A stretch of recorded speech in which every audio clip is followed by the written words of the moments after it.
today. They are taking a brief sidebar. Let's debate the essential argument. Well, Jodi shows elevated levels of depression and anxiety. She's in jail.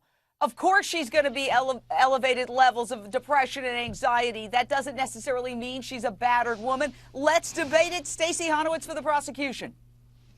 Well, look, Jane, I mean, what they were trying to show is that all these factors lead to battered women syndrome. And what the psychologist is saying is those are some of the factors, but that doesn't mean she's battered. It could be synonymous with battered women, with borderline personality. There's other disorders. And I don't think that anything in the testimony Janie Weintraub for the defense.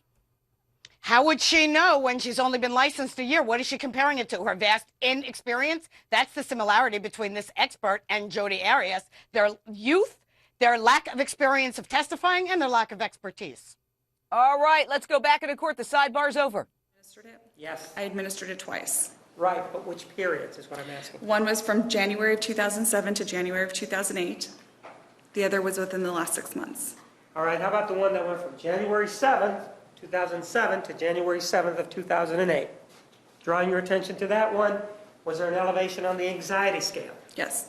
And what in her answers supported this elevated anxiety? Her item response. Pardon? Her item response. There's a number of different items that would cause that scale to be elevated. And can you be specific about what it was that she said that she had this anxiety about? I don't have specifics of that. Okay, how about this depression? Do we know what she was depressed about? She indicated that it was related to a number of different factors. Such as what? One of the things that she highlighted was that she had thoughts about her relationship with Mr. Juarez. And those elevated scales on the TSI at the time period that you were asked about, how are they related to whether or not that is PTSD or borderline personality disorder? Does that help you or not help you?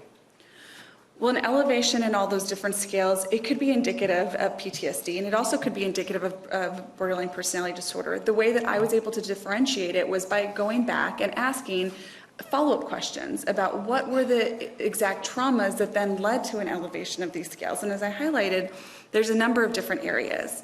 And furthermore, when you see elevations, several elevations on the TSI, it's also indicative of people with borderline personality.